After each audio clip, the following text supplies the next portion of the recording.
le gris après-midi d'automne s'installa sur le manoir de Thornfield tel un linceul, sa lumière diffuse filtrant à travers les hautes fenêtres de la salle d'études du 3e étage avec une qualité presque éthérée, presque douloureuse, comme si l'air lui-même pleurait quelque chose de perdu depuis longtemps. Miss Eleanor Hartwell se tenait à côté du bureau en acajou usé, sa robe gris colombe, soigneusement reprisée au poignet où le tissu avait commencé à s'effilocher, un complément parfait à l'atmosphère mélancolique qui imprégnait cette ancienne demeure. L'odeur de la pluie imminente se mêlait au parfum poussiéreux des vieux livres, créant un paysage olfactif de noblesse fanée et de résignation tranquille. Devant elle était assise Lady Catherine Ashford, une enfant de 8 ans aux yeux sombres et solennels qui paraissait bien trop grave pour son jeune âge, ses petits doigts traçant les mots d'un abécédaire français avec une concentration studieuse. Eleanor observait l'enfant avec une tendresse qu'elle peinait à contenir dans les limites de la bienséance professionnelle, reconnaissant dans le calme soigneusement maîtrisé de Catherine la même armure protectrice qu'elle avait elle-même appris à porter, le bouclier de ceux qui ont connu la perte et appris que les démonstrations de besoin n'invitent qu'à de nouvelles blessures. « Très bien, Lady Catherine, » murmura Éléanore, sa voix aussi douce que la pluie, qui commençait maintenant à crépiter contre les vitres. « Votre prononciation s'améliore de jour en jour. » Les lèvres de l'enfant s'incurvèrent en un sourire infime. Chose rare et précieuse dans cette maison où la joie semblait avoir été bannie en même temps que la lumière et les rires. Le sourire qu'Eleanor lui rendit en retour ressemblait à une créature fragile prenant un envol hésitant, et elle fut soudain douloureusement consciente du peu qu'elle avait à offrir à cet enfant solitaire au-delà de la patience et des connaissances qui lui restaient de sa propre éducation soignée, une éducation destinée à la préparer au salon et à la société, non à la servitude silencieuse d'une vie de gouvernante.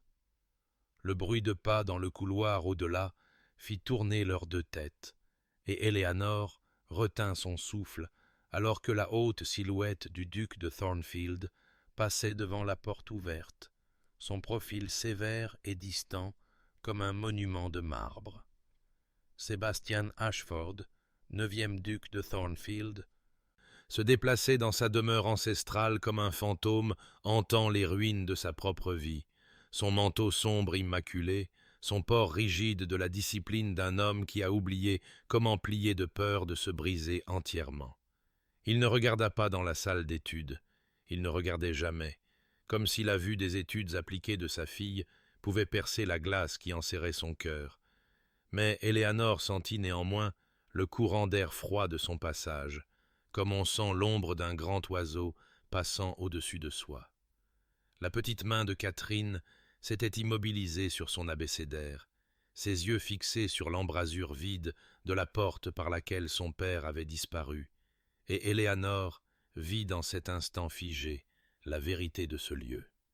Une maison habitée par 3 âmes, chacune enfermée dans sa propre chambre de chagrin et d'amoindrissement.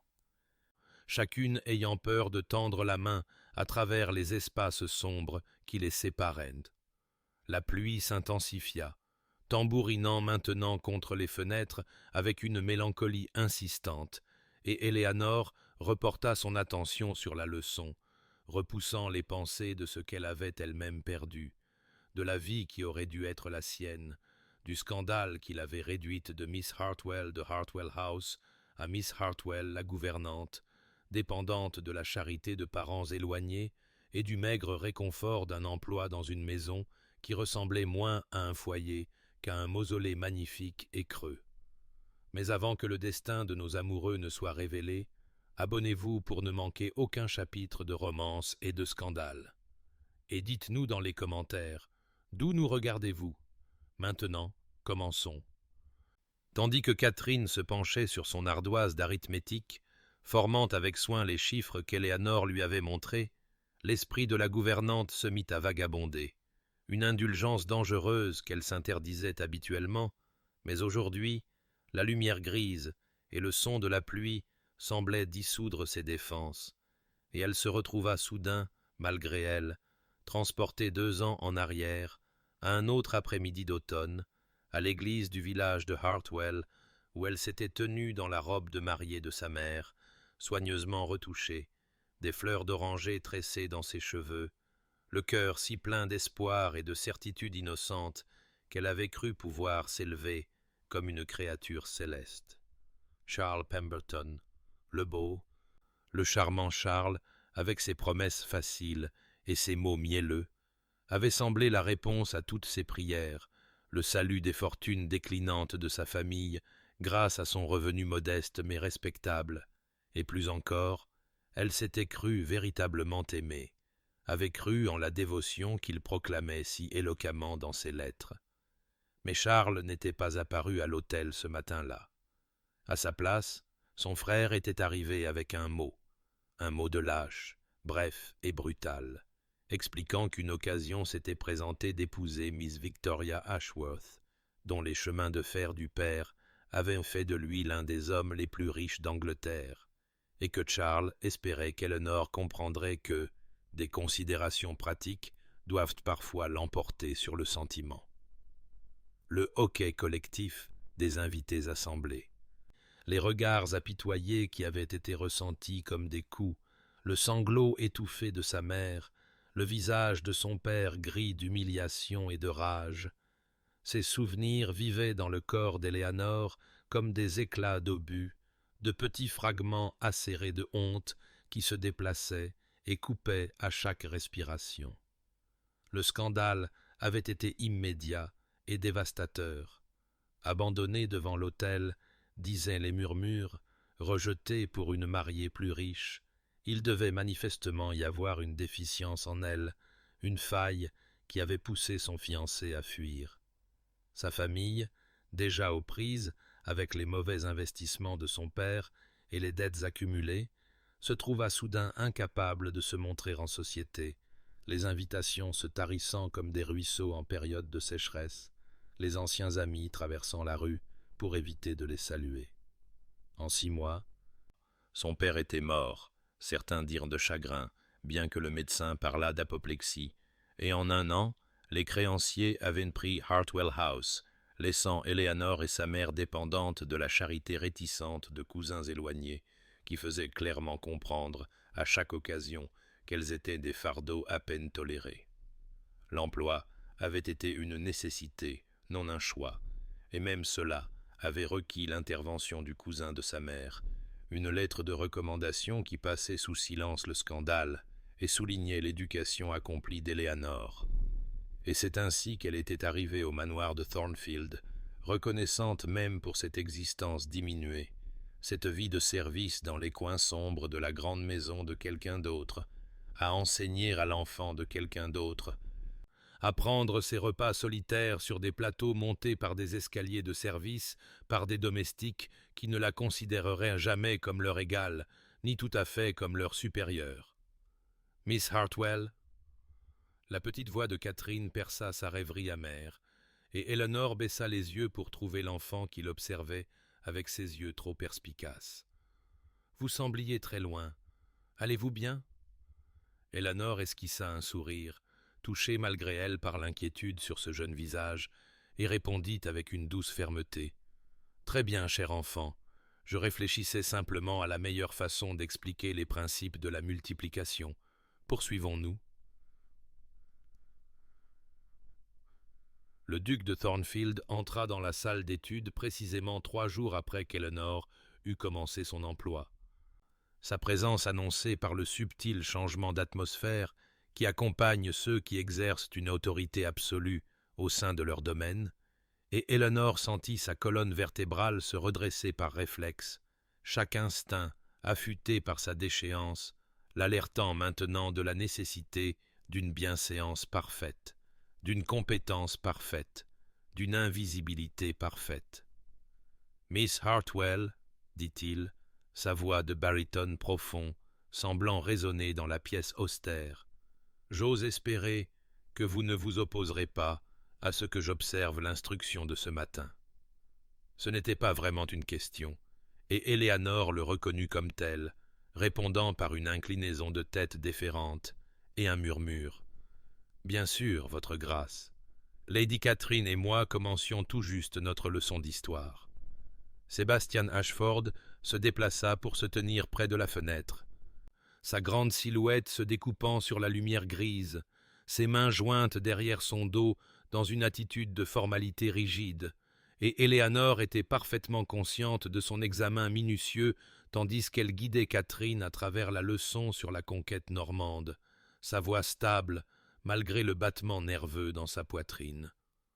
Le visage du duc restait impassible, sculpté dans le marbre semblait-il, beau comme le sont les monuments, froid, distant, éternellement séparé du chaos chaleureux des sentiments humains. Et pourtant, Éléanore observa la façon dont ses yeux s'adoucissaient presque imperceptiblement lorsqu'il se posait sur sa fille, la seule fissure dans sa formidable armure. Catherine, qui avait été si réceptive et engagée lors de leur leçon précédente, devint guindée et excessivement prudente en présence de son père. Sa petite voix à peine plus qu'un murmure, et Éléanore souffrait pour l'enfant qui aspirait si clairement à la chaleur paternelle, mais ne recevait qu'une approbation distante. Après 20 minutes qui parurent des heures, le duc reprit la parole. « Lady Catherine, vous pouvez prendre un quart d'heure de répit dans la nurserie. Je souhaite m'entretenir avec Miss Hartwell au sujet de votre programme. » L'enfant partit avec une révérence d'une perfection déchirante dans son exécution, laissant Éléanore seule avec son redoutable employeur, et elle joignit ses mains devant elle pour calmer leur tremblement, croisant son regard avec autant de sang-froid qu'elle put en rassembler. « Votre grâce ?» demanda-t-elle lorsque le silence s'étira. « Les progrès de ma fille, la trouvez-vous attentive? Capable ?» Ces questions étaient laconiques, efficaces, ne trahissant rien de ses pensées. « Lady Catherine est exceptionnellement intelligente et appliquée, votre grâce. Elle possède une aptitude naturelle pour les langues et montre une sensibilité particulière pour la littérature. » Éléanore marqua une pause, puis ajouta avec une diplomatie prudente. « Elle est peut-être quelque peu réservée dans ses manières, mais je crois qu'avec de la patience et des encouragements, elle pourrait gagner en confiance pour s'exprimer. » Quelque chose vacilla sur les traits du duc, de la douleur peut-être, ou une forme de reconnaissance, mais cela disparut si vite qu'Éléanore crut l'avoir imaginé. Son regard se porta sur le portrait accroché au-dessus de la cheminée, une belle femme avec les yeux sombres de Catherine et un sourire serein. La défunte duchesse figée pour toujours dans l'huile et le vernis, et Éléanore vit sa mâchoire se contracter, vit comment il se détourna délibérément, comme si la vue infligeait une blessure insupportable. « Continuez comme vous l'avez fait, Miss Hartwell, » dit-il, sa voix plus rauque maintenant, écorchée par une émotion qu'il ne voulait nommer. « Catherine a besoin... » Il s'interrompit, et pendant un instant, Éléanore entrevit quelque chose de brut et de perdu dans son expression avant que le masque ducal ne se réaffirme. Elle a besoin de stabilité, de constance, de quelqu'un qui ne la quittera pas. Les mots restèrent suspendus entre eux, lourds de signification qu'Éléanore ne pouvait que partiellement saisir, et elle se surprit à répondre avec une conviction tranquille. « Je m'efforcerai de lui fournir exactement cela, votre grâce. » Il hocha la tête une fois, un geste sec et conclusif, et quitta la pièce sans un mot de plus, laissant Éléanore debout dans la lumière grise, le cœur battant étrangement, entourée par le chagrin omniprésent qui semblait suinter des murs mêmes du manoir de Thornfield comme l'humidité. Les semaines passèrent au rythme tranquille des leçons et des routines, l'automne s'approfondissant en norse et en carmin, plus riche au-delà des fenêtres de la salle d'études, et Éléanore se surprit à construire progressivement, presque imperceptiblement, un pont vers l'enfant silencieuse et observatrice qui avait d'abord semblé aussi distante et gardée que le manoir lui-même. La patience, Éléanore l'avait appris à travers sa propre souffrance, n'était pas simplement l'absence de hâte, mais plutôt une pratique active de la présence, consistant à se montrer jour après jour avec une bonté constante, quelle que soit la réponse, et elle appliqua cette sagesse durement acquise à Catherine, ne forçant jamais la conversation ou l'intimité, mais s'offrant simplement comme une constante fiable dans le monde incertain de l'enfant. Elles établirent de petits rituels, lecture matinale de poésie avant le début des leçons formelles, promenade de l'après-midi dans le jardin lorsque le temps le permettait, bilan du soir sur les accomplissements de la journée où Éléanore louait l'effort sincère plutôt que la perfection. Progressivement, imperceptiblement, la posture rigide de Catherine s'assouplit, ses réponses monosyllabiques s'étendirent en phrases, sa méfiance vigilante céda la place à quelque chose qui ressemblait à de la confiance. Et Éléanore sentit une tendresse protectrice féroce grandir dans sa poitrine, le sentiment que sa vie ruinée pouvait peut-être encore contenir un but, si elle pouvait offrir à cet enfant solitaire la stabilité et l'affection dont elle avait si désespérément besoin. La percée se produisit un maussade jeudi après-midi, pendant leur leçon de littérature, alors qu'Éléanore lisait à voix haute. Le songe d'une nuit d'été, interprétant les voix avec peut-être plus d'enthousiasme théâtral que la stricte bienséance de gouvernante ne le permettait, donnant au braiement transformé de Bottom une emphase si ridicule qu'elle faillit en rire elle-même. Et puis soudain, miraculeusement, Catherine rit, un véritable éclat de joie surprise qui sembla surprendre l'enfant autant qu'il étonna Éléanore. Et pendant un instant, elles se regardèrent simplement avant que Catherine ne rît de nouveau, son petit visage transformé par la joie, et Éléanore sentit des larmes lui piquer les yeux à la pure beauté de ce son.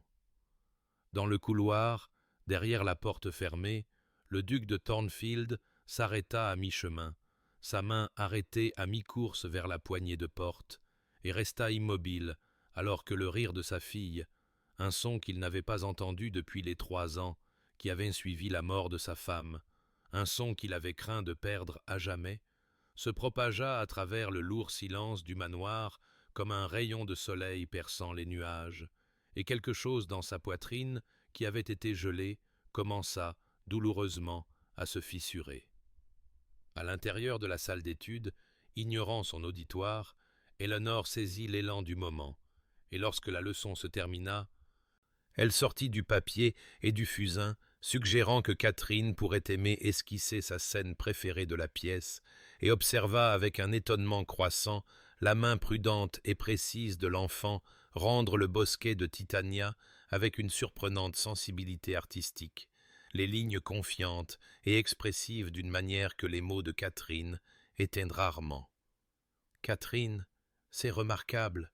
souffla Éléanore, sincèrement impressionnée, et l'enfant leva les yeux avec quelque chose de fragile et d'espérant dans son expression, demandant presque en un murmure « Le pensez-vous vraiment, Miss Hartwell ?» Et Éléanore répondit avec une conviction absolue « Oui, cher enfant, vous avez un don, une façon de voir la beauté et de la traduire sur le papier. C'est quelque chose de précieux, quelque chose à nourrir et à célébrer. » Le sourire de Catherine, petit mais sincère, ressembla à une victoire plus significative que toutes celles qu'Éléanore avait remportées dans sa vie antérieure, et tandis qu'elle mettait soigneusement le dessin de côté pour le conserver, elle pensa que peut-être cela, ce discret pouvoir de changer une petite vie, pourrait suffire à racheter les chapitres douloureux de sa propre histoire, pourrait être un but suffisant pour une femme que le monde avait jugée ruinée et indigne, et à cet instant, Éléanore ressentit quelque chose qu'elle n'avait pas éprouvé depuis qu'elle avait été abandonnée devant l'autel. Elle se sentit nécessaire, estimée, et malgré tout ce qu'elle avait perdu, étrangement reconnaissante de l'endroit où les circonstances l'avaient menée. Eleanor descendit le grand escalier bien après que la maisonnée se fut retirée.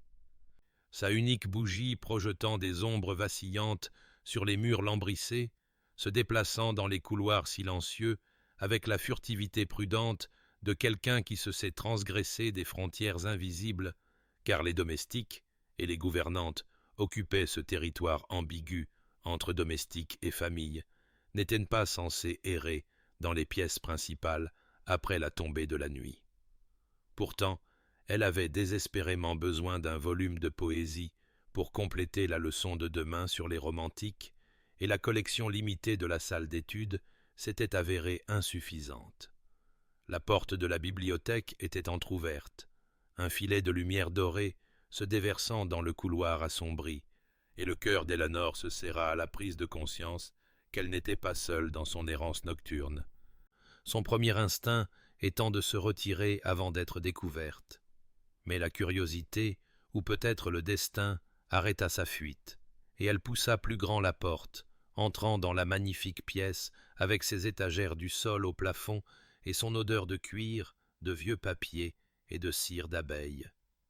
Le duc de Thornfield était assis à l'imposant bureau en chêne, toujours habillé, mais dans un désordre qu'elle n'avait jamais vu, sa cravate desserrée, ses cheveux sombres en désordre, comme s'il y avait passé les mains à plusieurs reprises, et il était entouré de correspondances, de lettres et de documents étalés dans une profusion chaotique, la tête dans les mains, dans une attitude d'une lassitude si profonde qu'Eleanor en eut le souffle coupé, car ce n'était pas l'aristocrate imposant et maîtrisé qui se déplaçait dans son manoir comme un vent froid, mais plutôt un homme assiégé par des fardeaux auxquels il ne pouvait échapper. « Votre grâce, » dit-elle doucement, prête à s'excuser et à se retirer, mais il leva les yeux, des yeux cernés et rougis, et pendant un instant, il sembla ne pas la reconnaître, perdu dans le tourment privé que la correspondance avait fait naître. « Miss Hartwell, » dit-il enfin, sa voix rauque et sans défense. « Pardonnez-moi, je ne m'attendais pas, c'est-à-dire, je me croyais seul. » Eleanor aurait dû présenter ses excuses et partir. La bienséance n'exigeait rien de moins, mais quelque chose dans son expression, une solitude désespérée qui faisait écho à la sienne, la poussa à rester. « Je suis venue chercher un livre pour la leçon de demain, » expliqua-t-elle, puis ajouta avec une douce prudence, « mais je peux revenir une autre fois si vous préférez la solitude. » Il fit un geste vers les étagères d'une main lasse. « Prenez ce dont vous avez besoin. Les livres, au moins, n'ont pas d'attente, pas d'exigence à nous imposer. » Il y avait un épuisement si amer dans son ton qu'Eleanor se surprit à s'approcher, attirée par un instinct qu'elle ne pouvait nommer. « Votre grâce, pardonnez ma présomption, mais vous semblez, c'est-à-dire, pourrais-je vous être d'une quelconque aide ?» Il rit, un son dur dépourvu d'humour. « À moins que vous ne puissiez ressusciter les morts ou remonter le temps, je ne crois pas, Miss Hartwell. » Le silence s'étira entre eux, puis, comme si une digue s'était rompue, il continua. « Ma femme est décédée il y a 3 ans ce mois-ci, en couche. Le nourrisson n'a survécu que quelques heures. Et j'ai découvert que le chagrin ne diminue pas avec le temps. On devient simplement meilleur à jouer la normalité autour de lui. » La gorge d'Eleanor se serra de reconnaissance, de cette compréhension qui vient de celui qui a soi-même été intime avec la perte. « Je pense, » dit-elle calmement, se déplaçant pour se tenir devant le bureau, sa bougie illuminant son visage dans la pénombre, qu'on ne nous apprend jamais à vivre avec le chagrin, seulement à le cacher, et c'est peut-être là la plus grande tragédie, que nous devions souffrir dans l'isolement plutôt que de reconnaître que la douleur n'est que l'autre visage de l'amour. Il la regarda alors, la regarda vraiment, et quelque chose changea dans son expression, une reconnaissance peut-être qu'elle ne parlait pas par platitude, mais par expérience. « Vous avez connu la perte, » dit-il, et ce n'était pas tout à fait une question. « J'ai connu la mort d'une vie que je m'attendais à vivre, » répondit Éléanore, puis ajouta avec une honnêteté tranquille. « Ce qui n'est pas la même chose que de perdre une personne aimée, mais c'est peut-être un cousin éloigné de ce chagrin particulier. » Le duc hocha lentement la tête, et pendant plusieurs minutes, ils restèrent ainsi, deux âmes blessées, se considérant à travers la surface du bureau jonché de papier, et Éléanore sentit l'étrange intimité d'une compréhension partagée, la reconnaissance que sous le vaste gouffre de la position sociale, la douleur rendait tout le monde égal.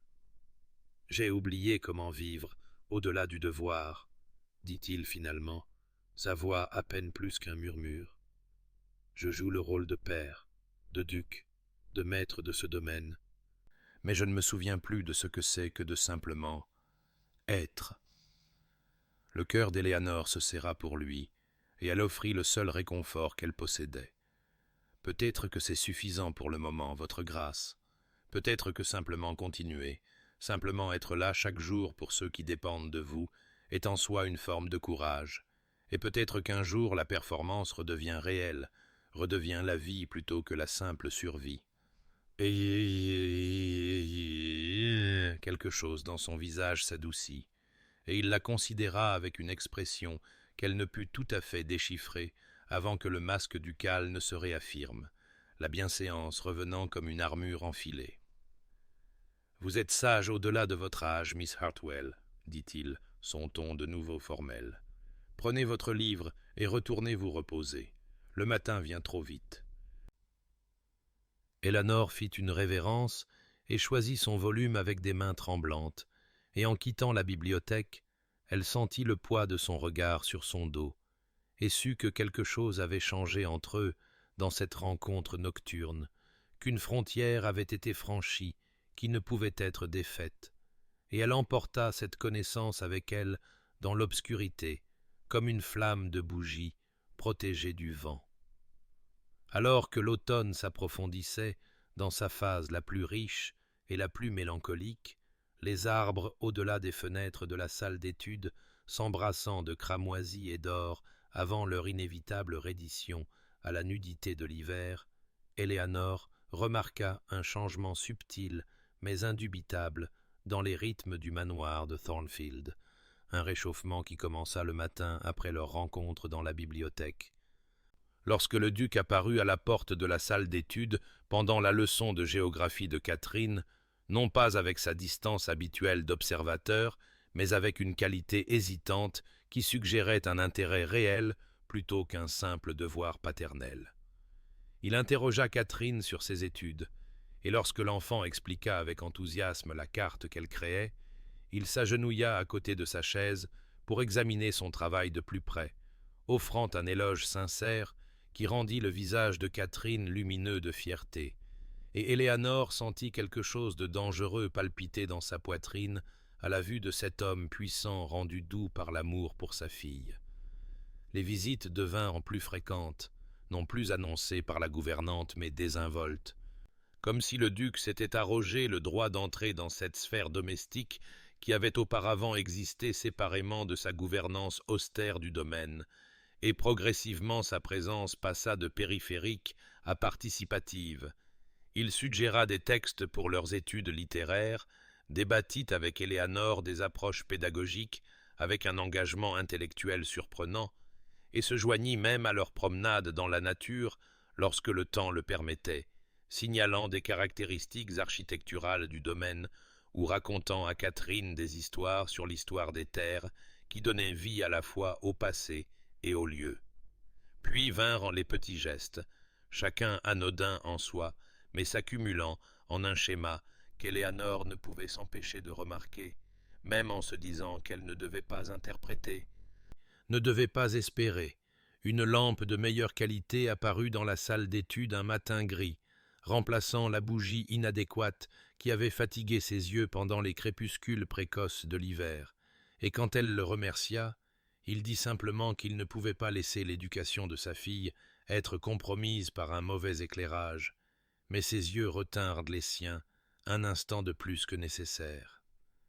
il commença à lui demander son avis, non seulement sur les leçons de Catherine, mais aussi sur l'état émotionnel de l'enfant, son développement, ses besoins, traitant Éléanore non pas comme une servante exécutant ses instructions, mais comme une partenaire dans l'éducation de Catherine, et elle se surprit à parler avec une honnêteté et une autorité qu'elle n'avait osé revendiquer dans aucune interaction depuis sa déchéance.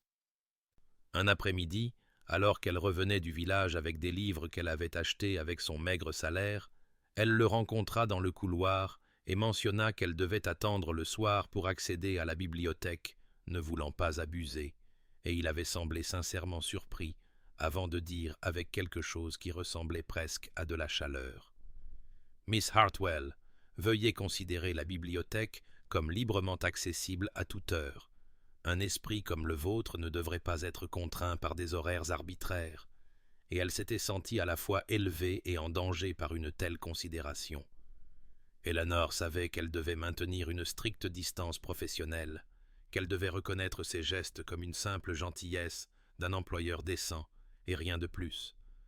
Mais elle ne pouvait empêcher l'éclosion traîtresse de sentiments dans son cœur gardé, la façon dont son pouls s'accélérait quand elle entendait ses pas dans le couloir, la façon dont elle se surprenait à s'habiller avec un peu plus de soin chaque matin, la façon dont son sourire occasionnel ressemblait à un rayon de soleil perçant des années de grisaille. Elle se disait sévèrement que de tels sentiments n'étaient pas seulement inappropriés, mais dangereux, qu'elle était une gouvernante à son service, une femme dont la réputation était déjà détruite, et que toute fantaisie de considération au-delà du respect professionnel était à la fois insensée et potentiellement catastrophique pour la sécurité fragile qu'elle avait réussi à construire sur les ruines de sa vie antérieure. Mais connaître le danger n'empêchait pas le sentiment, et elle restait éveillée dans sa petite chambre en écoutant le vent d'automne arracher les feuilles des arbres et en se demandant s'il était possible de mourir, de désirer ce qu'on ne pourrait jamais, ne devrait jamais espérer posséder. L'invitation n'arriva pas par les canaux formels de la gouvernante, mais directement du duc lui-même, qui apparut à la porte de la salle d'études un après-midi gris, alors qu'Éléanore aidait Catherine avec ses aquarelles, et dit avec une formalité prudente qui ne pouvait cependant pas tout à fait dissimuler une incertitude sous-jacente. « Miss Hartwell, je me demande si vous consentiriez à dîner avec Catherine et moi-même ce soir dans la petite salle à manger plutôt que de prendre votre repas dans vos appartements. Il semble absurde que vous mangiez dans l'isolement alors que vous êtes si essentiel au fonctionnement de cette maisonnée. » Et le cœur d'Éléanore avait exécuté une manœuvre compliquée quelque part entre sa poitrine et sa gorge, car elle comprit immédiatement la signification d'une telle invitation, la frontière qu'elle franchissait, l'élévation implicite qu'elle suggérait. Elle s'était habillée avec des mains tremblantes ce soir-là, sa garde-robe limitée offrant peu de choix, mais elle sélectionna sa robe de jour la moins usée en bleu profond, un vestige de sa vie antérieure, qui conservait encore une certaine élégance malgré son âge. Et alors qu'elle descendait vers la petite salle à manger, un espace plus intime que la grande salle à manger formelle, utilisée uniquement par la famille, elle se sentit intensément consciente de chaque pas, de chaque souffle, comme on se sent en approchant d'un précipice dont la profondeur ne peut être jugée avec précision. Catherine était déjà assise, vibrant littéralement d'excitation face à cette perturbation de la routine, et le duc se leva à l'entrée d'Éléanore, sa courtoisie impeccable, mais son expression trahissant quelque chose qui aurait pu être de la nervosité chez un homme moins rigoureusement contrôlé, et Mrs. Patterson, la gouvernante, qui supervisait le service, regarda Éléanore avec un air de désapprobation si pointu qu'il fut ressenti comme un contact physique. Le repas lui-même fut un exercice de navigation prudente. La conversation guindée et formelle, comme s'ils étaient des étrangers, plutôt que des personnes qui avaient passé de plus en plus de temps ensemble, qui avaient partagé ce moment de vulnérable honnêteté dans la bibliothèque, qui avaient progressivement construit quelque chose qui ressemblait dangereusement à une connexion. Pourtant, la gêne même contenait sa propre intimité, la reconnaissance partagée que quelque chose de significatif se produisait sous la surface des échanges polis sur le temps et les études de Catherine. Catherine bavardait joyeusement, ravie d'avoir Éléanore à table, posant des questions et racontant des histoires avec l'aisance naturelle d'une enfant qui ne perçoit pas encore l'architecture sociale complexe qui régit les interactions des adultes, et progressivement, son plaisir innocent apaisa une partie de la tension, permit à Éléonore et au duc de parler plus naturellement, d'échanger des regards par-dessus la tête de Catherine qui portait chaleur et amusement partagés.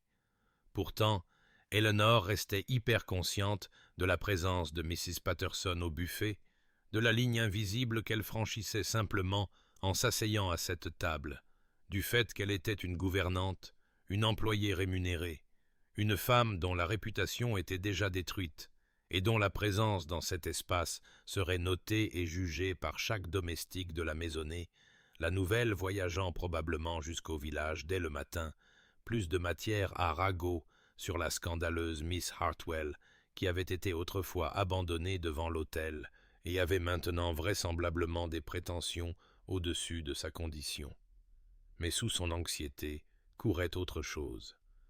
Quelque chose qu'elle n'osait nommer ou examiner de trop près. La façon dont le duc la regardait à travers la table éclairée aux chandelles, non pas avec la courtoisie distante d'un employeur envers une employée, mais avec quelque chose de plus chaleureux, quelque chose qui la voyait non pas comme une fonction, mais comme une personne.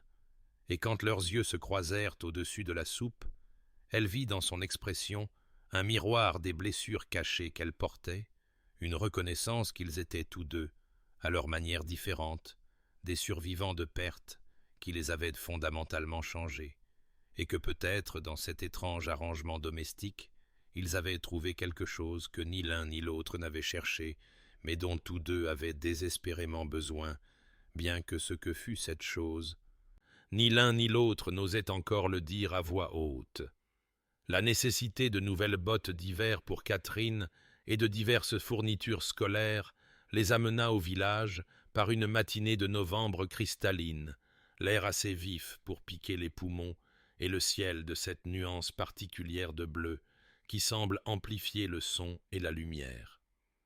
Éléanore avait espéré accomplir leur course avec une efficacité tranquille, rester inaperçue dans la foule qui se rassemblait pour le jour du marché, mais le destin ou une cruelle providence en décida autrement, car alors qu'elle et Catherine sortaient de la boutique du drapier, les bras chargés de paquets, elle se retrouva face à face avec Mrs. Charlotte Waverley et Miss Georgiana Thorne, des dames qui avaient été autrefois ses amies intimes, qui s'étaient assises dans le salon de sa famille, l'avaient appelée chère Éléanore, et avaient planifié leur avenir ensemble, comme si l'amitié était une force immuable plutôt qu'une chose contingente au statut social et à la réputation. La reconnaissance dans leurs yeux fut immédiate, et suivie tout aussi rapidement par quelque chose qu'Éléonore avait appris à trop bien connaître au cours des 2 années qui avaient suivi sa ruine. Cette combinaison particulière de gêne et de dédain qui permettait aux anciens intimes de justifier leur cruauté comme une juste bienséance. Mrs. Waverley lui tourna littéralement le dos, pivotant physiquement pour examiner une vitrine avec un intérêt exagéré, tandis que Miss Thorne offrit un sourire d'une pitié si tranchante qu'il parut plus violent qu'une insulte directe avant qu'elles ne s'éloignent toutes deux. Leurs jupes délibérément écartées comme si le déshonneur d'Éléanore pouvait se transmettre par proximité, et leurs voix revinrent avec une clarté cristalline destinée à être entendue. Je ne peux imaginer quel désespoir a conduit le duc à employer une telle femme dans sa maisonnée. On ne peut qu'espérer qu'il surveille son argenterie. On ne peut faire confiance à sa sorte. Éléonore était restée figée sur les pavés, le visage brûlant malgré le froid, la poitrine serrée comme si quelqu'un avait trop serré un corset, et elle sentit la petite main de Catherine se glisser dans la sienne, sentit la confusion de l'enfant dans la pression de ses doigts, et quand elle baissa les yeux, Elle vit dans les yeux intelligents de Catherine le début de la compréhension que le monde contenait des cruautés qu'elle n'avait pas encore pleinement comprises. « Miss Hartwell, pourquoi ces dames se sont-elles détournées de vous ?» demanda Catherine, avec la franchise dévastatrice de l'enfance, et Éléanore dut déglutir 2 fois avant de pouvoir parler, dut forcer sa voix à rester stable, tandis qu'autour d'eux, le marché continuait son agitation indifférente, les gens passant avec des yeux détournés ou des regards curieux, et elle s'agenouilla sur les pierres froides, malgré l'inconvenance, se mettant au niveau du visage troublé de Catherine. « Parfois, ma chère, les gens portent des jugements sur les autres en se basant sur des circonstances qu'ils ne comprennent pas entièrement, » dit Éléanore avec précaution, choisissant des mots qui transmettraient la vérité sans accabler une enfant du poids total de la méchanceté de la société. Et parfois ces jugements sont méchants, mais ils en disent plus sur celui qui juge que sur celui qui est jugé, et nous devons simplement les supporter avec dignité. Ce qu'Éléanore ne vit pas, agenouillée là dans la rue du village, avec la main de Catherine dans la sienne et ses propres yeux brillants de larmes réprimées, ce fut le duc lui-même sortant du bureau de l'avoué de l'autre côté de la place, son attention attirée par la couleur distinctive du manteau d'Éléanore, son expression passant d'un léger intérêt à une vive attention alors qu'il observait la scène, témoignait des dos tournés et entendait, de sa position, les chuchotements venimeux qui continuaient de tourbillonner autour de la gouvernante de sa fille, et ceux qui jetèrent un coup d'œil à sa grâce à ce moment-là rapporteraient plus tard qu'ils n'avaient jamais vu une fureur aussi froide sur le visage d'un homme, une rage d'autant plus terrifiante qu'elle était totalement maîtrisée. Ce soir-là, Éléanore était à peine retournée dans ses appartements que Mrs. Patterson la convoqua au salon où le duc se tenait devant le feu, sa posture rigide, et il dit sans préambule, sa voix portant une qualité d'autorité absolue, qui fit même Éléanore se redresser instinctivement. « Miss Hartwell, il a été porté à mon attention que vous avez été soumise à un traitement inadmissible au village aujourd'hui. » Et avant qu'elle ne puisse formuler une réponse, il continua. « J'ai déjà pris des mesures pour faire clairement savoir à toute cette maisonnée et à certains individus du village que vous êtes sous ma protection et que vous devez être traité avec tout le respect dû à un membre estimé de cette famille. Et si quiconque se permet de vous traiter avec moins que de la courtoisie, il devra me répondre personnellement. » Et Éléanore, plongeant son regard dans le sien, n'y vit pas de pitié, mais une considération féroce qui fit à nouveau à son cœur cette dangereuse manœuvre, et elle comprit que quelque chose de fondamental avait changé, qu'il avait choisi de se dresser comme un bouclier entre elle et le jugement du monde, et les implications de ce choix étaient à la fois terrifiantes et incroyablement, dangereusement précieuses.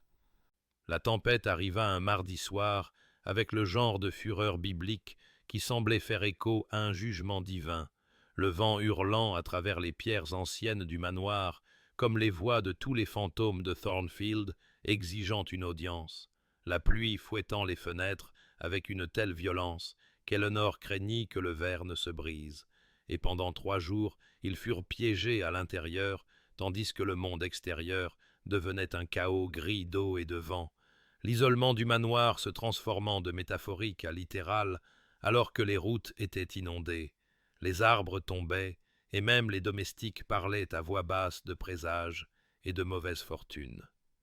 L'atmosphère oppressante semblait concentrer toutes les tensions inexprimées qui s'étaient accumulées entre ces murs. Des émotions qui avaient été soigneusement gérées par la routine et la bienséance se trouvant soudain sans exutoire dans le confinement forcé, et Éléanore sentit cela presser contre sa poitrine comme un poids physique.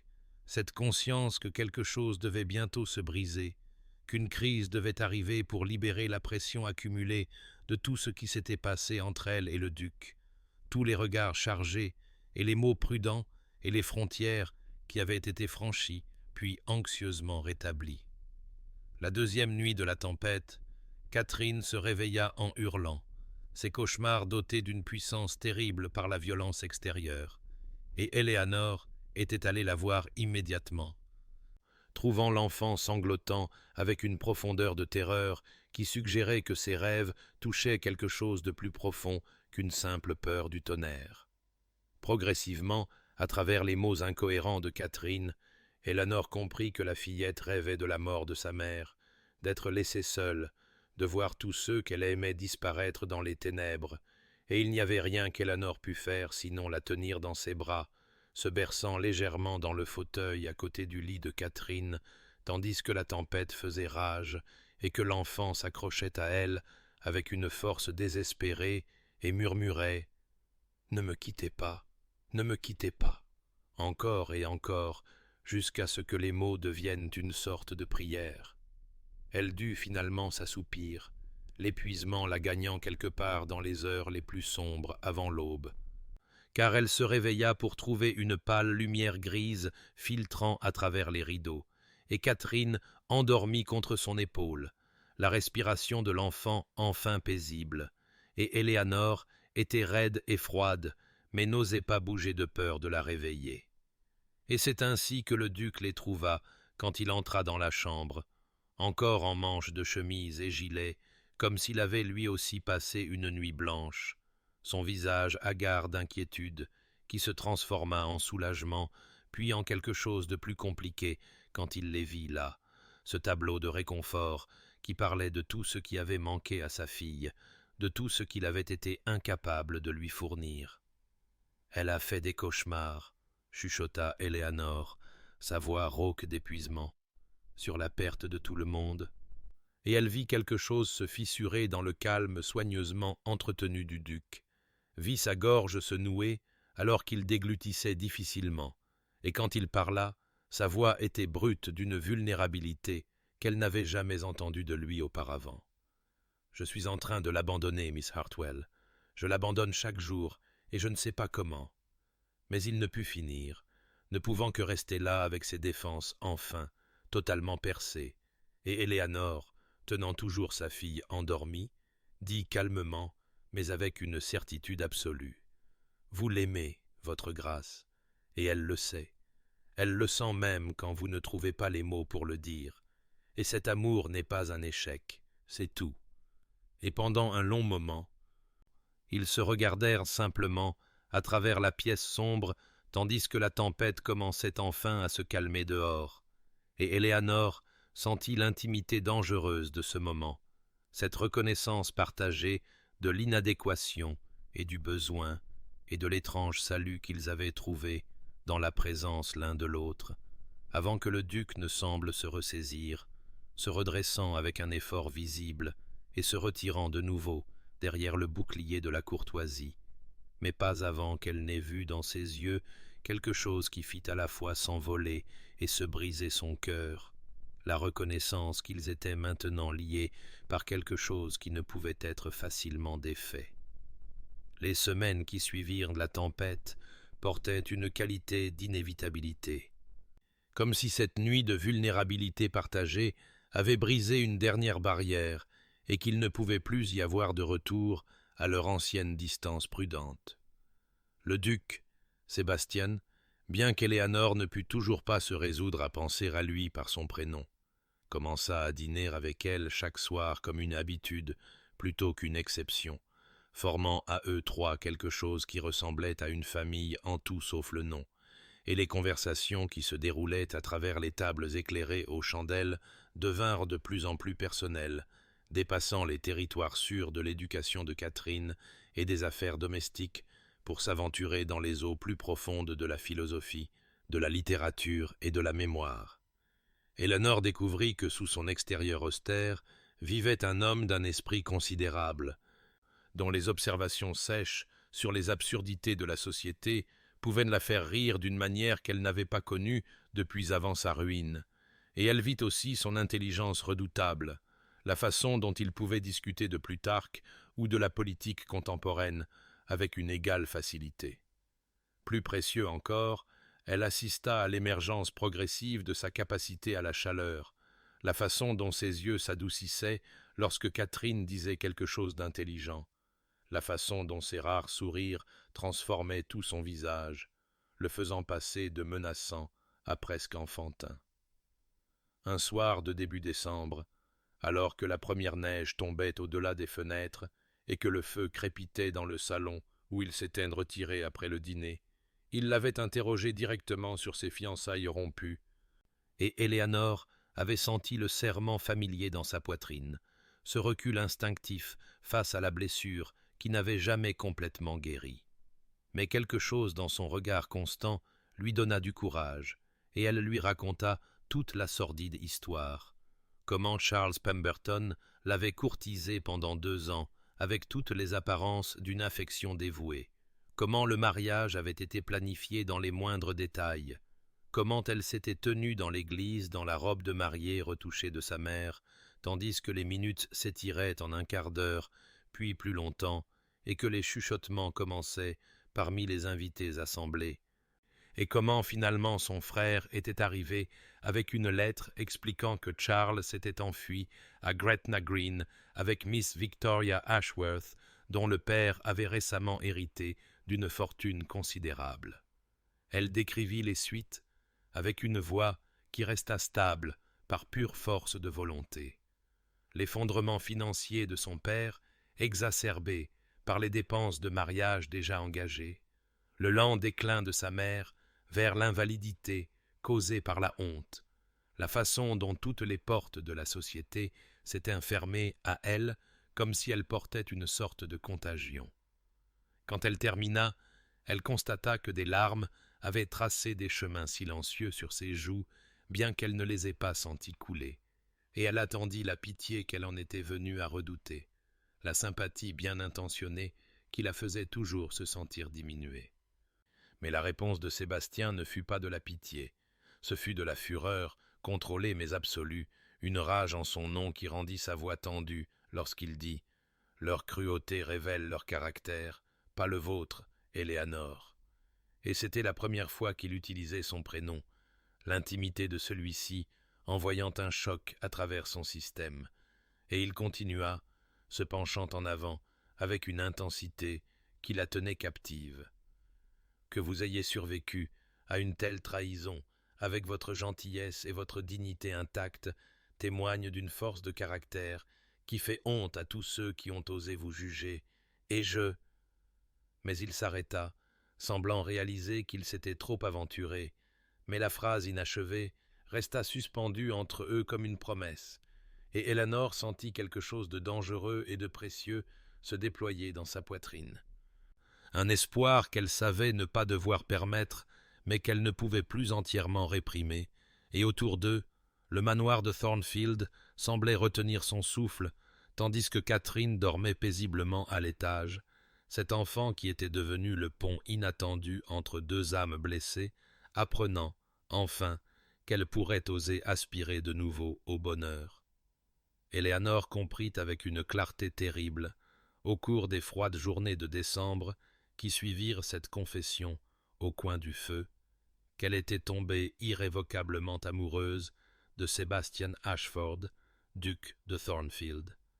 Et la reconnaissance ne vint pas comme une joie, mais comme une sorte de chagrin, aigu et implacable, comme un vent d'hiver coupant à travers des vêtements inadéquats.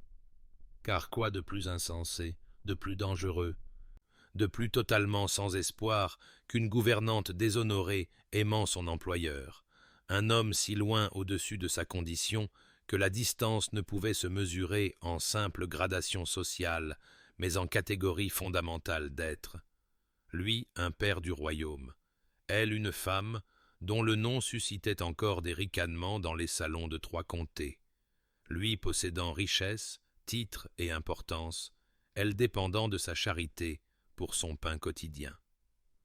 Le déséquilibre de pouvoir à lui seul rendait toute réciprocité imaginée non seulement improbable, mais éthiquement impossible, car comment pourrait-il jamais parler, même s'il ressentait quelque chose, sachant qu'elle ne pourrait pas le refuser, ne pourrait pas risquer sa position, ne pourrait pas s'offrir le luxe d'un refus honnête. Elle restait éveillée pendant de longues nuits.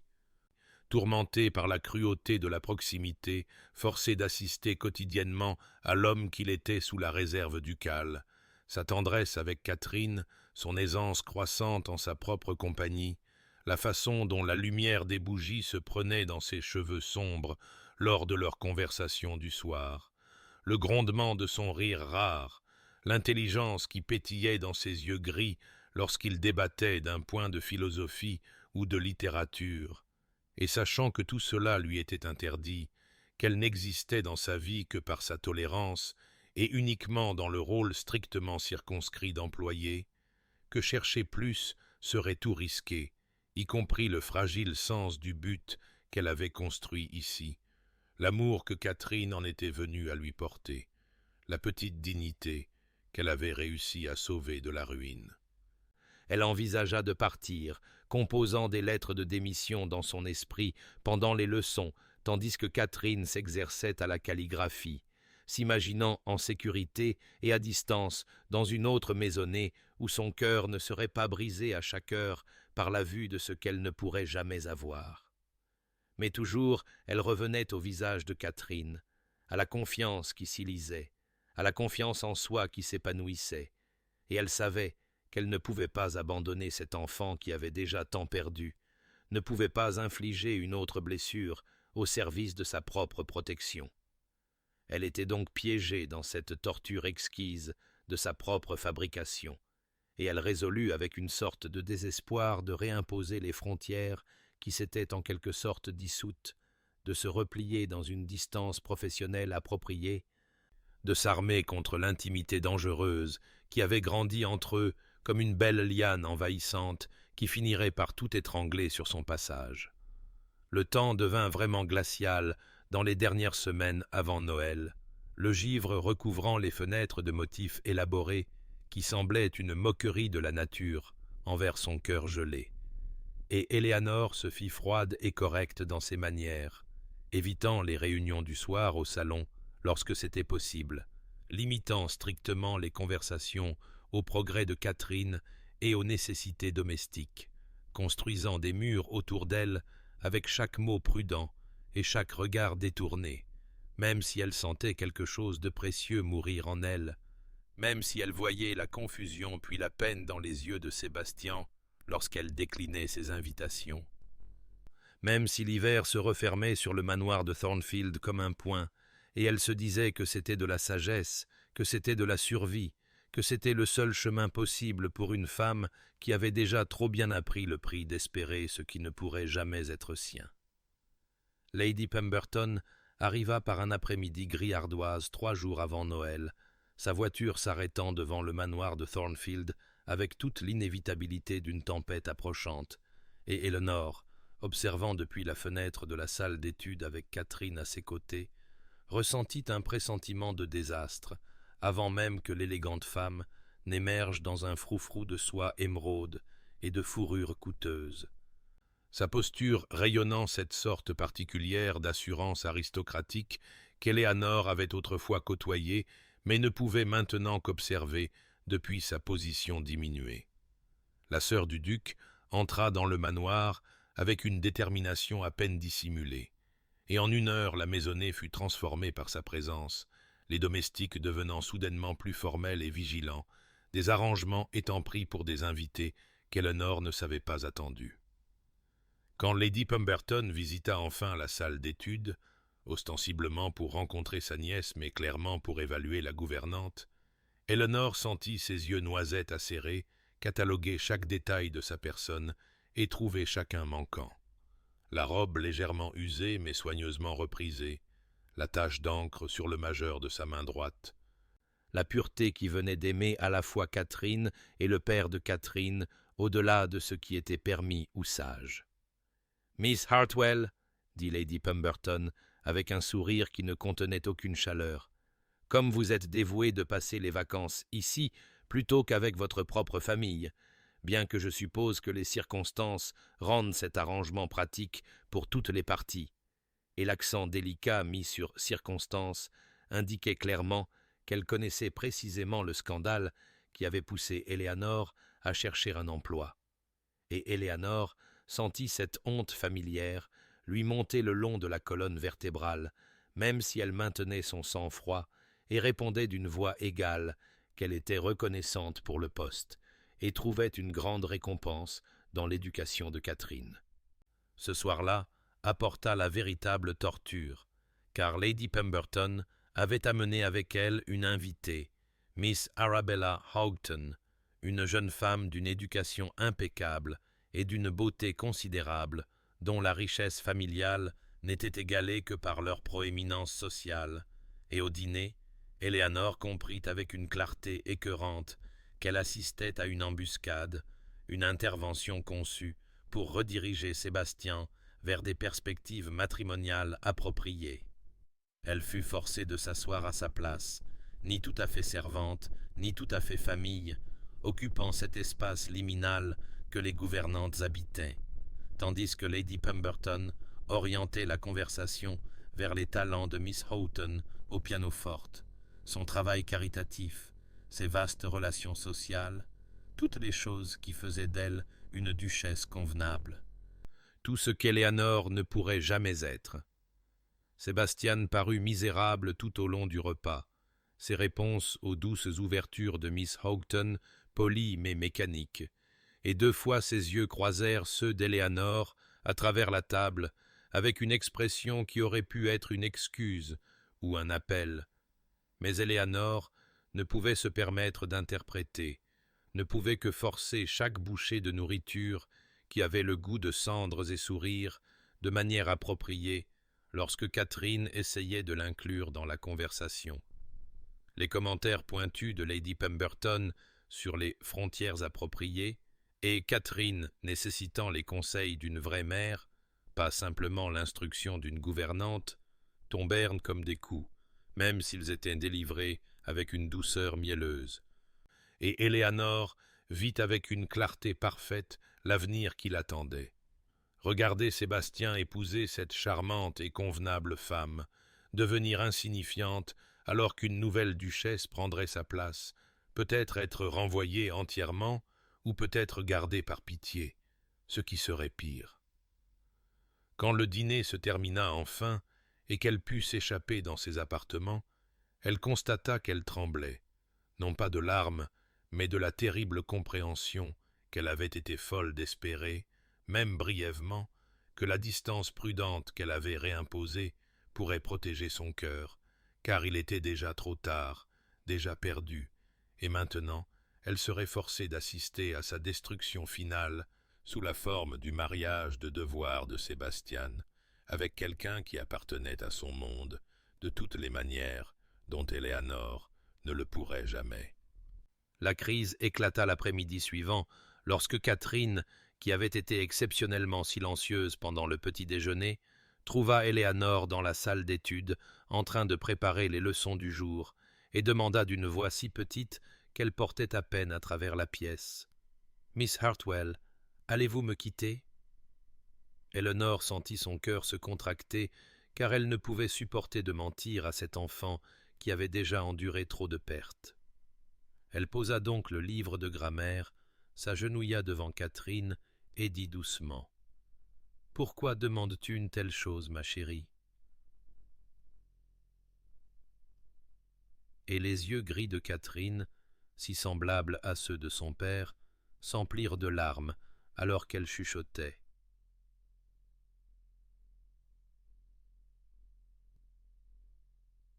Tante Pemberton dit que papa a besoin d'une vraie épouse. Et Miss Houghton ne cesse de parler de la façon dont elle redécorerait la nurserie et engagerait une gouvernante française, et tout le monde dit que cela arrivera bientôt, et quand papa l'épousera, vous devrez partir, parce que la nouvelle duchesse voudra ses propres gens, et je ne peux pas vous perdre aussi, je ne peux pas, ce sera comme perdre à nouveau maman. Et les mots déferlèrent dans une précipitation de plus en plus hystérique, jusqu'à ce que l'enfant sanglote contre l'épaule d'Éléanore, avec le genre de peur désespérée qui ne pouvait être raisonnée, seulement endurée. Éléanore la serra dans ses bras et murmura des sons apaisants et insignifiants, tandis que son propre cœur se brisait, car que pouvait-elle dire ? Quel réconfort pouvait-elle offrir quand la peur de Catherine était entièrement justifiée? Quand Éléanore elle-même avait passé la nuit éveillée à imaginer précisément cet avenir. Finalement, elle dit avec autant de fermeté qu'elle put en rassembler. « Si votre père se marie, ma chérie, la nouvelle duchesse préférera peut-être une gouvernante différente. C'est ainsi que vont les choses, mais quoi qu'il arrive, tu dois savoir que je t'aime et que cela ne changera jamais, où que je sois. » Et c'était la meilleure vérité qu'elle pouvait offrir, mais ce n'était pas suffisant. Les sanglots de Catherine ne firent que s'intensifier. C'est ainsi que Sébastien les trouva quand il entra dans la salle d'études, étant venu discuter d'une affaire domestique, son visage passant immédiatement d'une légère préoccupation à l'alarme en voyant la détresse de sa fille et l'expression accablée d'Éléanore. « Catherine, que s'est-il passé ?» demanda-t-il, traversant la pièce en trois enjambées et tombant à genoux à côté d'elle, et Catherine se tourna vers lui avec toute l'accusation et la terreur de l'enfance, et s'écria « Tu vas épouser Miss Houghton et renvoyer Miss Hartwell, et je serai de nouveau seul. » Et le visage de Sébastien devint absolument blanc, puis sombre de fureur, et il regarda Éléanore par-dessus la tête de Catherine avec quelque chose de flamboyant dans les yeux qu'elle ne put nommer, et il dit d'une voix terriblement maîtrisée « Catherine, écoute-moi. Je ne vais pas épouser Miss Houghton. Je ne vais pas renvoyer Miss Hartwell. Comprends-tu? Personne ne s'en va. » Et Catherine hoqueta contre son gilet. « Mais tante Pemberton a dit... » Et Sébastien la coupa sèchement. « Ta tante se trompe sur beaucoup de choses, et je vais lui parler directement. » Et il prit Catherine dans ses bras et dit à Éléanore « Restez ici, s'il vous plaît, je reviens sous peu. » Et il y avait dans son ton quelque chose qui était à la fois un ordre et une supplique. Puis il disparut avec Catherine toujours accrochée à lui, et Éléanore entendit ses bottes dans les escaliers, entendit sa voix appeler sa sœur, puis la porte du salon se refermer, et elle s'effondra sur une chaise, les mains tremblantes, car quelque chose avait changé, une digue s'était rompue, et elle ne savait s'il fallait espérer ou désespérer. 20 minutes plus tard, Sébastien revint seul, son expression taillée dans la pierre, et dit sèchement « Catherine se repose. Miss Houghton est partie. Ma sœur fait ses bagages. » Et Éléanore se leva rapidement. « Votre grâce, je n'ai jamais eu l'intention de causer une telle perturbation. Si ma présence a créé des difficultés... » Et il s'approcha d'elle et prit ses mains dans les siennes, une liberté qui la choqua au point de la rendre silencieuse, et dit « Éléanore, vous devez savoir. » Puis la porte du salon s'ouvrit, et Lady Pemberton se tenait là, le visage blanc de rage, et elle dit d'une voix mielleuse et empoisonnée « Sébastien, nous devons parler en privé de cette situation épouvantable. » Mais Sébastien ne relâcha pas les mains d'Éléanore, et sa voix était de glace, alors qu'il répondait « Il n'y a rien de privé dans ce que j'ai à dire. Miss Hartwell est devenue indispensable à cette maisonnée et au bien-être de ma fille, et toute suggestion qu'elle devrait être renvoyée ou que je devrais me marier pour satisfaire vos notions de convenance est à la fois malvenue et infondée. » Et les yeux de Lady Pemberton se plissèrent alors qu'elle regardait entre eux et dit doucement « Tu tiens à elle, à la gouvernante, Sébastien, le scandale. » Et Sébastien dit avec la finalité d'un juge prononçant une sentence « J'en ai assez des jugements de la société, Amélia, et je trouve que je me moque éperdument de ce qui se dit dans les salons par des gens dont les opinions ne m'ont jamais apporté un seul instant de bonheur. » Et Éléanore sentit le monde basculer sous ses pieds, alors que Lady Pemberton se redressait et disait froidement « Alors tu es un imbécile, mon frère, et je ne resterai pas pour te voir te détruire. » Et elle quitta la pièce avec toute la dignité outragée d'une volonté contrariée.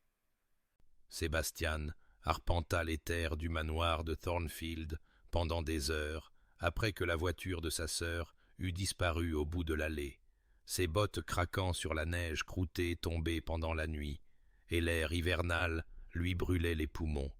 mais il accueillit la clarté aiguë qu'il apportait, car il avait besoin de réfléchir, de vraiment réfléchir, à ce qui venait de se passer, à ce que cela signifiait et où cela mènerait.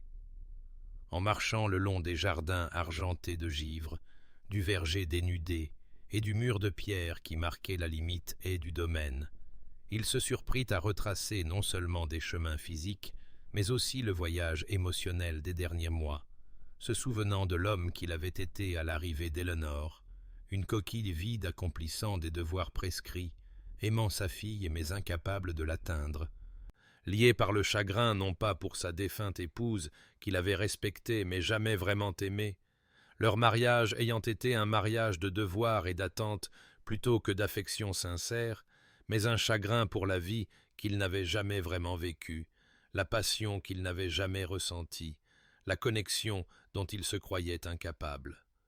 Eleanor avait tout changé, sans sa permission ni sa conscience, se glissant au-delà de ses défenses par sa compétence tranquille et son humour inattendu, par la façon dont elle écoutait comme si ses mots comptaient, par sa dévotion patiente envers Catherine, qui n'avait rien à voir avec l'obligation et tout à voir avec un soin sincère.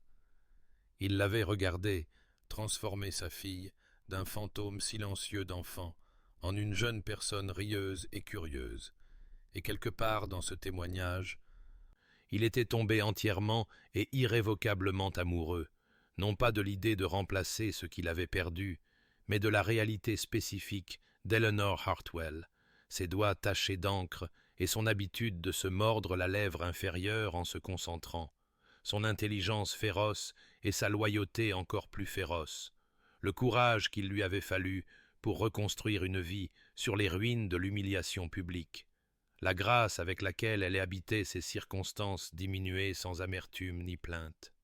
Et il sut, debout là dans le froid de l'hiver, avec sa buée s'échappant de ses lèvres, qu'il ne pouvait pas la laisser partir, ne pouvait pas la regarder s'éclipser vers un autre poste dans une autre maisonnée, ne pouvait pas retourner à l'existence grise qu'il avait habitée avant qu'elle ne ramène de la couleur dans son monde. Pourtant, il n'était pas sot, et il comprenait les complications, le déséquilibre de pouvoir qui rendait toute déclaration de sa part intrinsèquement coercitive, parce qu'elle était son employée et dépendait de lui pour sa subsistance et sa sécurité, et comment pourrait-elle le refuser sans tout risquer, et si elle se sentait obligée plutôt que véritablement consentante? La pensée de la piéger dans un mariage qu'elle ne voulait pas vraiment était insupportable. Mais alors, il se souvint de la façon dont elle le regardait parfois, quand elle se croyait inobservée, la douceur dans ses yeux et le rapide détournement de tête, comme si elle se surprenait à un acte interdit. Et il se souvint de sa main tremblante dans la sienne après la crise de Catherine, et il pensa que peut-être qu'elle ressentait la même chose que lui, qu'elle désirait ce qu'il désirait. Et même si la société les jugeait, même si sa sœur, les commères et les arbitres de la bienséance condamnaient l'union, qu'importait face à la possibilité d'un bonheur authentique, d'un amour vrai, d'une vie vécue dans la vérité, plutôt que dans une adhésion prudente à des conventions dénuées de sens. Il se retrouva debout, au sommet de la colline surplombant le manoir, et le soleil d'hiver perça soudain à travers les nuages gris, envoyant des rayons d'or sur le paysage enneigé, et tout sembla se cristalliser à cet instant. Il lui parlerait, honnêtement et complètement. Il lui ferait comprendre qu'elle était libre de refuser sans conséquence, mais il ne cacherait plus son cœur, ne prétendrait plus que l'amour qu'il ressentait était moins que transformateur. Cette décision prise, Sébastien se retourna vers la maison d'un pas déterminé, l'espoir, fragile mais réel, s'allumant dans sa poitrine comme la première chaleur du printemps. Sébastien passa la matinée suivante enfermé dans son bureau, faisant des arrangements avec une intensité de but qui aurait pu alarmer le personnel de la maisonnée s'ils en avaient connu l'objet. Il envoya un laquais au village avec des instructions pour le cuisinier concernant un dîner élaboré, ordonna de monter du vin de la cave et demanda que la salle à manger formelle soit préparée avec le plus beau linge de table et les candélabres en argent qui n'avaient pas été utilisés depuis la mort de sa femme. Quand Mrs. Henderson, la gouvernante, s'enquit de savoir s'il attendait des invités importants, il répondit seulement que ce serait un dîner de famille privé d'une certaine importance, et quelque chose dans son expression empêcha d'autres questions. En fin d'après-midi, les préparatifs étaient terminés, et il se rendit lui-même à la salle d'études où Éléanore aidait Catherine avec ses aquarelles, la lumière hivernale oblique traversant les hautes fenêtres et attrapant les reflets cuivrés dans les cheveux d'Éléanore, alors qu'elle se penchait sur le travail de l'enfant avec cette attention particulière qu'elle apportait à tout ce que faisait Catherine. Quand il s'éclaircit la gorge, elles levèrent toutes les deux la tête, et il vit la méfiance immédiate d'Éléanore, la façon dont sa posture se redressa défensivement, et il adoucit sa voix en disant « Catherine, Miss Hartwell, je serais honoré si vous vouliez bien vous joindre à moi pour le dîner ce soir dans la salle à manger formelle. J'ai organisé une sorte d'occasion spéciale. » Le visage de Catherine s'illumina d'un plaisir instantané alors qu'elle s'écriait « Oh, papa, vraiment? La salle à manger formelle ?» Il sourit à sa fille et dit « Vraiment, ma chérie, et je t'attends dans ta plus belle robe. » Catherine bavardait déjà sur le ruban qu'elle porterait, mais Éléanore restait silencieuse, ses yeux sombres fouillant son visage, avec une expression qu'il ne pouvait tout à fait lire, espoir, peur et quelque chose de presque résigné.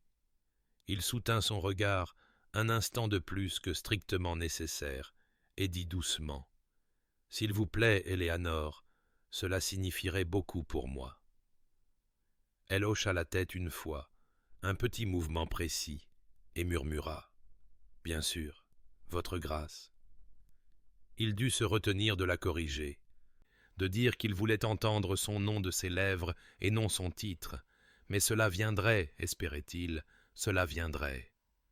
Le dîner lui-même commença à 8 heures, et quand Éléanore entra dans la salle à manger dans une robe de soie bleu profond qu'elle devait avoir gardée de sa vie antérieure, ses cheveux arrangés simplement mais élégamment, Sébastien sentit son souffle se couper, car elle était belle, avait toujours été belle, mais maintenant il y avait quelque chose de lumineux en elle, une qualité d'émotion à peine contenue qui la rendait radieuse.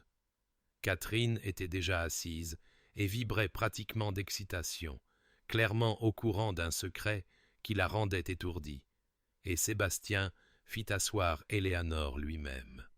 Leurs mains se touchèrent brièvement, et il la sentit trembler. Le repas se déroula dans une qualité étrange et onirique. Les bougies projetant une lumière dorée sur la table polie, la nourriture exquise mais largement intacte. Sébastien se surprit à parler de courage, de la nécessité de vivre selon sa propre vérité plutôt que selon les attentes des autres, de la façon dont il avait passé trop d'années dans l'ombre du devoir sans joie. Éléanore écoutait, les yeux fixés sur son visage et les mains étroitement jointes sur ses genoux. Il parla d'amour, de la façon dont, lorsqu'il était authentique, il transformait tout ce qu'il touchait, rendait l'impossible soudainement essentiel, donnait un sens à ce qui n'avait été qu'une simple existence. Catherine les regardait tous les deux, avec des yeux brillants et complices. Finalement, Sébastien dit doucement « Catherine, ma chérie, il est temps d'aller au lit. » Catherine se leva docilement, mais pas avant de jeter ses bras autour d'Éléanore et de lui murmurer quelque chose qui fit monter les larmes aux yeux d'Éléanore. Puis il ne resta plus que deux, les bougies brûlant bas, la vaste pièce devenant soudainement intime, et Éléanore le regarda avec une vulnérabilité si nue que Sébastien sut qu'il ne pouvait plus attendre, que le moment vers lequel il avait tendu était enfin, irrévocablement, arrivé. Sébastien se leva de sa chaise et contourna la table avec une lenteur délibérée, donnant à Éléanore le temps de fuir si elle le souhaitait, mais elle resta assise, ses mains si serrées que ses jointures blanchissaient. Il prit la chaise à côté de la sienne, plutôt que de la dominer, voulant que ce soit une conversation entre égaux malgré tout ce qui rendait l'égalité entre eux structurellement impossible. Il commença doucement, sa voix rauque du poids de ce qu'il allait révéler. « Eleanor, je dois vous parler avec une honnêteté totale, et je vous supplie d'écouter jusqu'à la fin avant de répondre, car ce que j'ai à dire va tout changer entre nous, et j'ai besoin que vous en compreniez toute la portée avant de prendre une décision. » Elle se tourna pour lui faire face, ses yeux sombres, grands et lumineux à la lueur des bougies, et il continua. « Ces derniers mois, vous avez transformé cette maison, vous avez transformé ma fille, et vous m'avez transformé, bien que je soupçonne que vous ne réalisiez pas l'ampleur de la chose. J'étais un homme mort quand vous êtes arrivée, Eleanor, accomplissant les gestes prescrits de la vie, sans aucun véritable engagement avec la vie elle-même. Mon mariage était un mariage de devoir et d'attente, et bien que je respectasse ma défunte épouse, nous n'avons jamais été de véritables compagnons de cœur. Après sa mort, je me suis cru incapable du genre d'amour que j'avais lu dans les livres, celui qui consume et complète, et rend tout le reste pâle en comparaison. Et puis vous êtes venu, avec votre force tranquille, votre dignité blessée et votre extraordinaire capacité d'amour. J'ai regardé votre patience et votre soin sincère guérir ma fille. Je vous ai écouté parler de littérature et de philosophie, avec une intelligence qui me mettait au défi et me ravissait. Et j'ai vu le courage qu'il vous a fallu pour reconstruire une vie sur des ruines qui n'étaient pas de votre fait. Et quelque part, en regardant, en écoutant et en voyant tout cela, je suis tombé complètement et irrévocablement amoureux de vous. » Il la vit inspirer brusquement, vit des larmes déborder de ses cils, mais il insista, car il avait besoin qu'elle comprenne tout. « Je sais la position impossible dans laquelle cela vous met, je sais que vous êtes mon employé et que vous dépendez de moi pour votre sécurité et votre subsistance, et je sais que toute proposition de ma part comporte une coercition inhérente, car comment pourriez-vous refuser sans tout risquer? Cette connaissance m'a tourmenté, Eleanor, car la dernière chose que je veux, c'est de vous piéger ou de vous forcer à faire quelque chose que vous ne désirez pas sincèrement. Mais je ne peux pas continuer comme nous sommes, en prétendant que ce que je ressens n'est que de la considération, du respect ou de la gratitude, alors que la vérité est que je vous aime avec une intensité qui m'effraie. J'aime votre esprit, votre cœur et votre âme. J'aime la façon dont vous vous mordez la lèvre quand vous réfléchissez et la façon dont vous écoutez comme si chaque mot comptait. J'aime votre loyauté féroce et votre force douce, et je veux, plus que je n'ai jamais rien voulu, passer le reste de ma vie à vous aimer, si vous me le permettez. » Il tendit alors la main vers les siennes, toujours jointes sur ses genoux, et les recouvrit des siennes, sentant comme elles tremblaient. « Miss Hartwell, Eleanor, je vous le demande en pleine connaissance du déséquilibre de pouvoir entre nous, et avec l'assurance absolue que vous pouvez me refuser sans aucune conséquence pour votre position ici ou votre relation avec Catherine. Mais je vous le demande parce que je le dois. Parce qu'une vie sans vous, pleinement et complètement, n'est plus une vie que je souhaite vivre. Consentirez-vous à être ma femme? Me ferez-vous l'extraordinaire honneur de me permettre de vous aimer ouvertement aux yeux du monde entier? » Eleanor le fixa à travers ses larmes, sa bouche s'ouvrant et se fermant sans un son, et finalement, elle murmura « Ce ne peut être réel, vous ne pouvez pas le penser. Je suis une femme déshonorée, une gouvernante. Je n'ai rien à apporter à une telle union. C'est sûrement une terrible plaisanterie. » Sébastien resserra sa prise sur ses mains et dit avec une intensité féroce « Ce n'est pas une plaisanterie. Je n'ai jamais été plus sérieux de toute ma vie. Et vous n'êtes pas déshonorée, Eleanor. Vous êtes remarquable. Le scandale qui vous a conduite ici a révélé la petitesse de ceux qui vous ont jugé, et non une quelconque faille en vous. Quant à ce que vous apportez tout, la vie, l'amour et le sens. Vous apportez l'avenir que je croyais avoir perdu. » Il regarda ces murs s'effondrer, la conviction naître lentement dans ses yeux, et elle chuchota. « Je vous aime. Je vous aime depuis des mois, bien que je susse que c'était impossible, insensé et dangereux. Je vous aime, Sébastien. »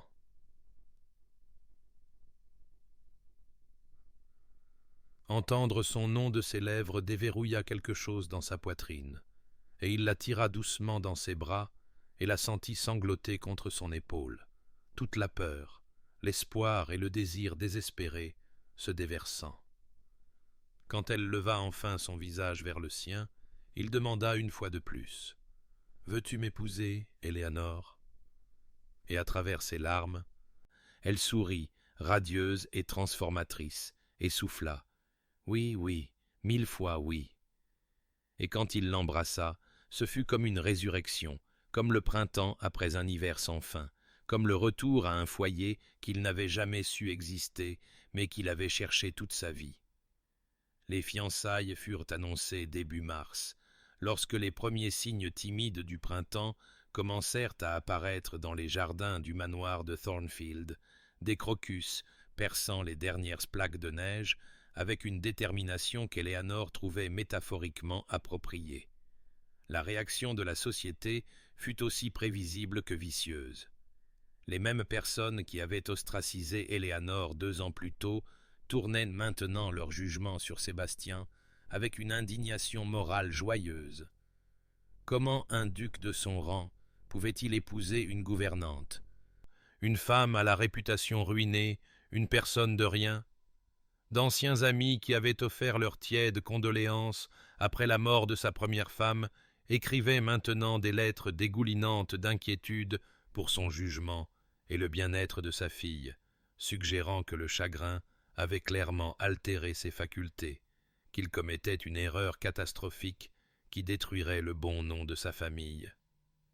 Éléanore lisait ces lettres lorsque Sébastien les laissait négligemment sur son bureau, non pas pour les cacher, mais parce qu'elles signifiaient si peu pour lui qu'elles ne valaient pas l'effort de dissimulation, et chaque mot cruel atterrissait sur son cœur comme une pierre. La vieille honte ressurgissait pour lui murmurer qu'ils avaient raison, qu'elle le ruinait, que son amour était une destruction égoïste de tout ce qu'il avait construit. Un matin, elle le trouva dans la bibliothèque et dit avec une maîtrise prudente « Sébastien, peut-être devrions-nous reconsidérer les dommages à votre réputation, aux perspectives de Catherine. Je ne peux supporter d'être la cause de votre déchéance. » Il leva les yeux de sa correspondance avec une telle intensité féroce qu'elle fit un pas en arrière. Il la rejoignit en 3 enjambées, prit son visage entre ses mains et dit « Éléanore, écoute-moi. Tu ne ruines pas ma réputation. Tu me donnes une vie qui vaut la peine d'être vécue. Ces gens qui nous jugent si durement sont les mêmes qui voudraient que je passe le reste de mon existence dans un froid devoir, épousant une femme appropriée que je n'aime pas, élevant Catherine dans le même désert émotionnel que j'habitais avant ton arrivée. Et je ne le ferai pas. Je ne sacrifierai pas la chose la plus authentique que j'ai jamais connue pour l'approbation de gens dont je ne prise pas les opinions. Me comprends-tu » Elle hocha la tête muettement, des larmes coulant sur son visage. Il lui embrassa le front et murmura « Nous les affronterons ensemble, et nous serons heureux malgré eux. Finalement, certains changeront d'avis et d'autres non, et rien de tout cela n'importera, car nous nous aurons l'un l'autre. » Et lentement, avec l'accumulation constante de petits moments, Éléanore commença à le croire. Elle commença à parcourir le manoir, non pas comme une gouvernante volant des moments au-dessus de sa condition, mais comme la future duchesse, apprenant la gestion de la maisonnée auprès de Mrs.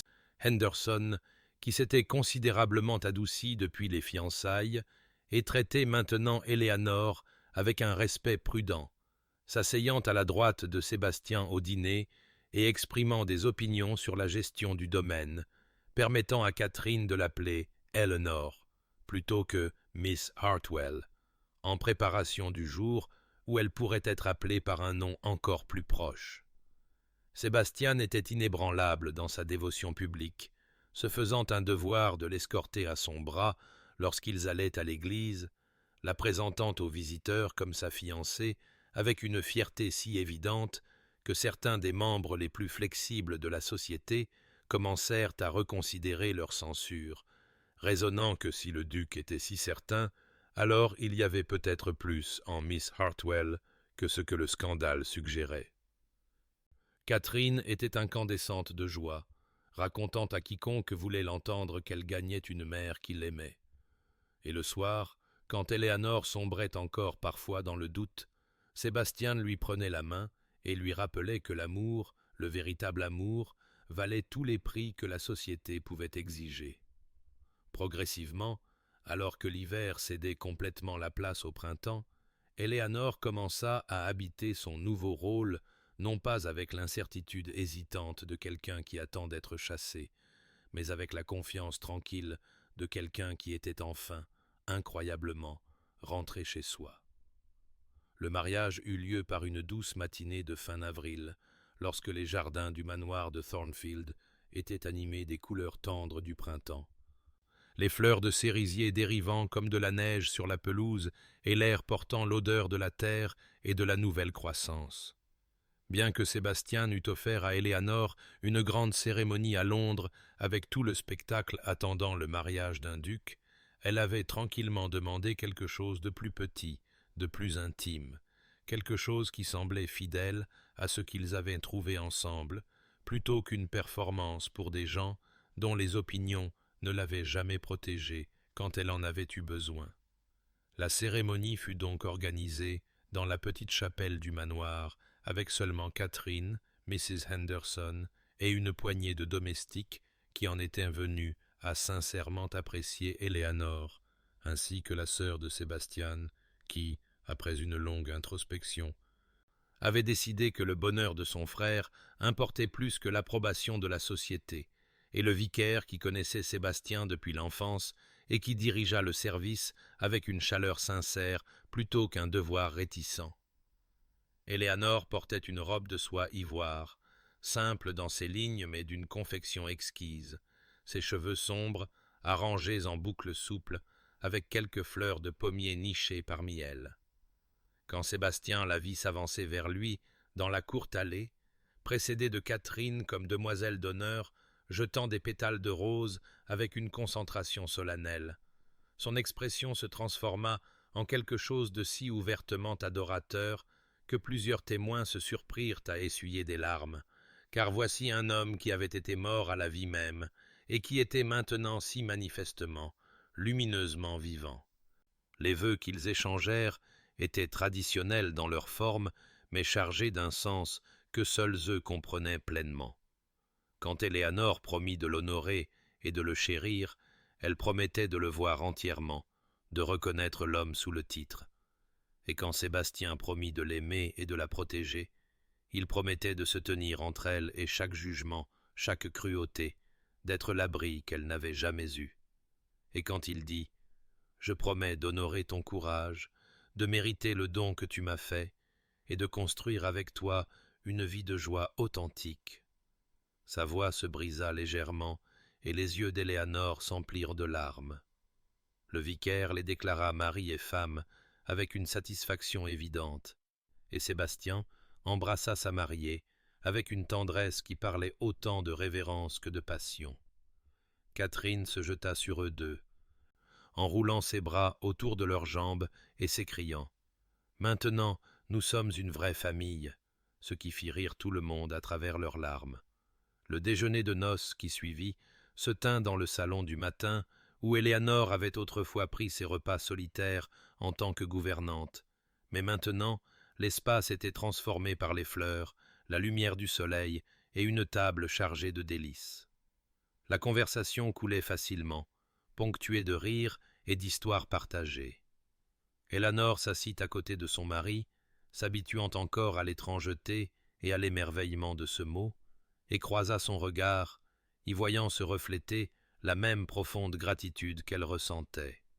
Non pas une gratitude envers la société pour les avoir acceptés, car la société ne l'avait en grande partie pas fait, mais une gratitude l'un envers l'autre pour le courage de franchir les barrières qui auraient dû les séparer, une gratitude pour l'amour qui avait guéri des blessures que tous deux avaient crues permanentes.